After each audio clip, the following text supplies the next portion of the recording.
Hello, everybody. Pastor Joon is here, and it's another day to do BRC, the Bible Reading Challenge. And today we are reading from Genesis chapter 32. Let's read it together, okay? Genesis chapter 32. Jacob prepares to meet Esau. Jacob also went on his way, and the angels of God met him. When Jacob saw them, he said, "This is the camp of God." So he named that place Mahanaim.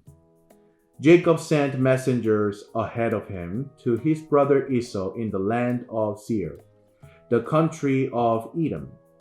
He instructed them, "This is what you are to say to my lord Esau. Your servant Jacob says, I have been staying with Laban and have remained there till now. I have cattle and donkeys, sheep and goats, male and female servants.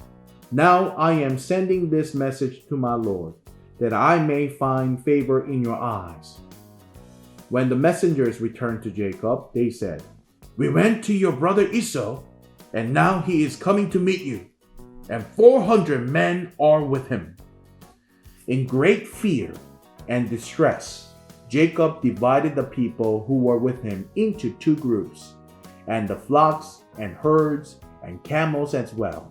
He thought, if Esau comes and attacks one group, the group that is left may escape. Then Jacob prayed, "O God of my father Abraham, God of my father Isaac, Lord, you who said to me, 'Go back to your country and your relatives, and I will make you prosper.' I am unworthy of all the kindness and faithfulness you have shown your servant. I had only my staff when I crossed this Jordan, but now I have become two camps.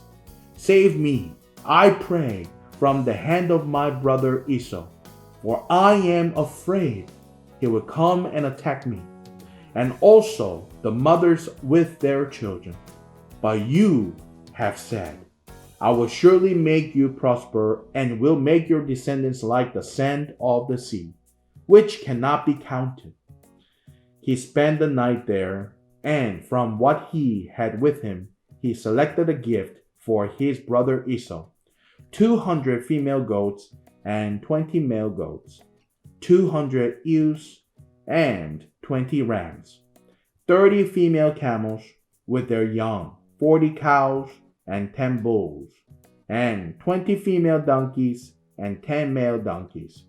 He put them in the care of his servants, each herd by itself, and said to his servants, "Go ahead of me, and keep some space between the herds." He instructed the one in the lead, "When my brother Esau meets you and asks, 'Who do you belong to you, and where are you going?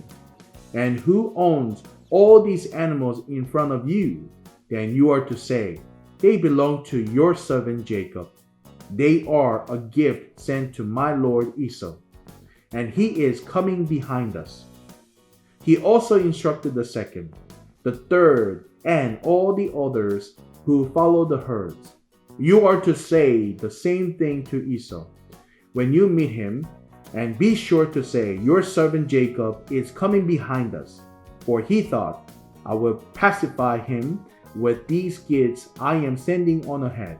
Later, when I see him, perhaps he will receive me.' So Jacob's gifts went on ahead of him, but he himself spent the night in the camp. Jacob wrestles with God. That night, Jacob got up and took his 2 wives, his 2 female servants, and his 11 sons and crossed the ford of the Jabbok. After he had sent them across the stream, he sent over all his possessions. So Jacob was left alone, and a man wrestled with him till daybreak. When the man saw that he could not overpower him, he touched the socket of Jacob's hip, so that his hip was wrenched as he wrestled with the man. Then the man said, "Let me go, for it is daybreak." But Jacob replied, "I will not let you go unless you bless me." The man asked him, "What is your name?" "Jacob," he answered. Then the man said, "Your name will no longer be Jacob, but Israel, because you have struggled with God and with humans and have overcome." Jacob said, "Please tell me your name." But he replied, "Why do you ask my name?" Then he blessed him there. So Jacob called the place Peniel, saying, "It is because I saw God face to face, and yet my life was spared." The sun rose above him as he passed Peniel, and he was limping because of his heat.